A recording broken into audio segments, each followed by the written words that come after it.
Bugünkü dərsimizin izahı olacaq İkinci Dünya Müharibəsi. İkinci Dünya Müharibəsi 1939-1945-ci illərə aid edir və tarixin bugünə qədər baş vermiş ən böyük müharibəsidir. İkinci Dünya Müharibəsinin səbəbləri nə idi?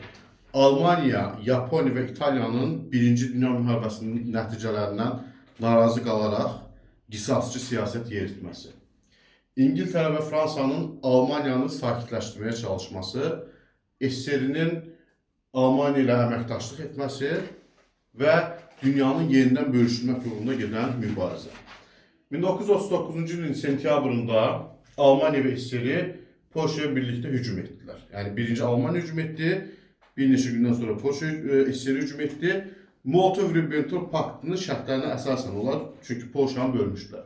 Və beləliklə də SSR də əslində İkinci Dünya Müharibəsinin başladan tərəflərdən birisinə çevrildi.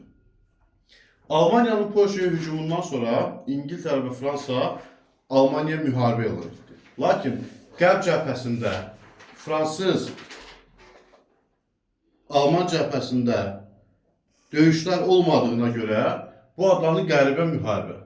1940-cı ilin yazında, may ayında Hitler hücuma keçərək İngilis-Fransız qoşunlarını Dünkirk, Kale limanını sıxışdırır, Dünkirk ərazisinə. Lakin orada həlledici hücum edərək İngilis-Fransız qüvvələrini məhv edilir. Bu tarixdə adlanan Dünkirk möcüzəsi.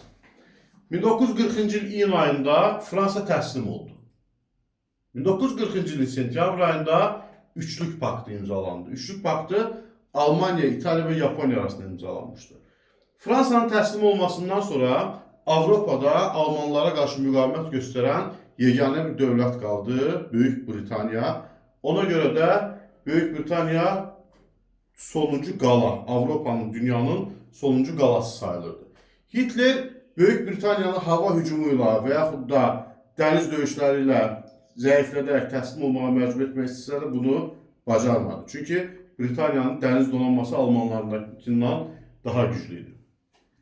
1941-ci il iyun ayının 22-sində Alman qoşunları SSR-ə hücum etdi və 1945-ci ilin may ayının 9-una qədər davam edən Böyük Vətən müharibəsi başladı.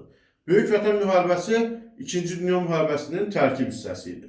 Bu müharibənin gedişində Almanlar qəfil hücumla ilk günlərdə uğur qazana bilsələr də 1941-ci ilin dekabrında baş vermiş Moskva döyüşündə Alman ordusu məğlubiyyətə uğrayır. Almanların ildırım sürətli müharibə planı, burada Barbarossa planı boşa çıxır. Əgər xatırlayırsınızsa 1914-cü il Marna döyüşündə də Barbarossa adlı ildırım sürətli müharibə planı boşa çıxmışdı.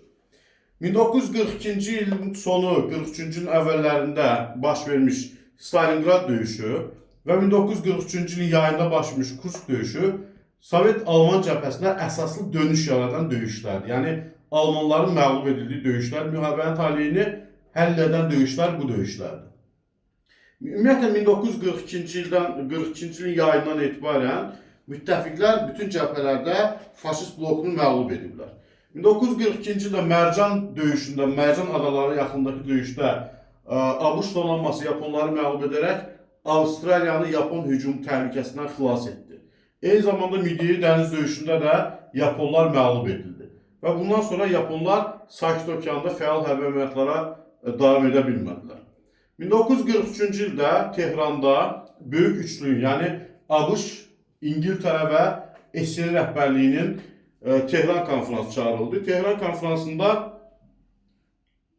ikinci cəbhənin açılması müzakirə olundu. 1944-cü il iyun ayında Fransa ərazisindəki Normandiya adlı yerə müttəfiqlər qoşun çıxararaq ikinci cəbhəni açdılar və beləliklə 1944-cü ildən etibarən Almaniya iki cəbhədə vuruşmağa məcbur oldu. 1944-cü ilin sonlarında Fransa ərazisi tamamilə azad edildi, SSR ərazisi tamamilə azad edildi və 1945-ci ilin fevralında müttəfiqlər Almaniya ərazisinə daxil oldular. 1945-ci ilin fevralında Böyük Üçlüyün ikinci görüşü keçirildi. Bu görüş Krım və yaxud da Yalta konfransı adlanır.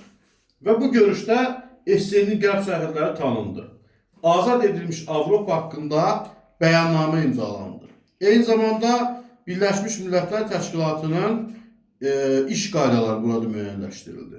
Və burada SSR Yaponiyaya qarşı hərbi əməliyyatlar başlamaqla bağlı özlərinə öhdəlik götürdü. Amma şərt qoydu ki, 1904-1905-ci illər Rus-Yapon müharibəsində Rusiyanın itirdiyi Kuril, Sakhalin adaları, Manjuriya və Port Arthur ərazisi, yəni Manjuriya ərazisi deyək ki, ona geri qaytarılmalıdır, yəni SSR-yə verilməlidir. 1945-ci ildə may ayının 9-da Almaniya təslim oldu və bununla da Avropada müharibə başa çatdı. Almaniya təslim olmasıyla da ikinci Böyük Vətən müharibəsi başa çatdı. Amma İkinci Dünya müharibəsi hələ də davam etməkdəydi. 1945-ci il ayında Potsdam konfransı keçirildi. Potsdam konfransında Almaniyanın sərhədləri tanındı, ərazisinin 1/4-ni itirdi, ondan alınacaq təzminatın miqdarı müəyyənləşdirildi və Almaniya ərazisi 4 işğal zonasına bölündü. 1945-ci ilin avqust ayında ABŞ hərbi zərurət olmadan Yaponiyaya atom bombası atdı və 1945-ci il sentyabr 2-də Yaponiya təslim oldu. Yaponiyanın təslim olmasıyla 2-ci Dünya müharibəsi başa çatdı. 2-ci Dünya müharibəsi illərində SSR ərazisində yaşayan Türk və müsəlman xalqlarına qarşı repressiyalar həyata keçirib. Xalqlar bütövlükdə öz yaşadığı ərazilərdən deportasiya ediliblər. 1943-cü ildə Qaraçay türkləri, 1944-cü ildə Çeçenlər, İnguşlar, Balkarlar, Kalmıklar və Krım türkləri öz yurdlarından deportasiya edildilər. Onların hüquqları yalnız Stalin ölümündən sonra 1956-cı ildə Məlik Xruşovun hakimiyyəti dövründə bərpa edildi və onların müxtəlif hüquqları verildi, geri qaytarıldı. Eyni zamanda bu müharibə illərində Amerikada yaşayan Yapon əsilli ABŞ vətəndaşları da deportasiya edilmişdir.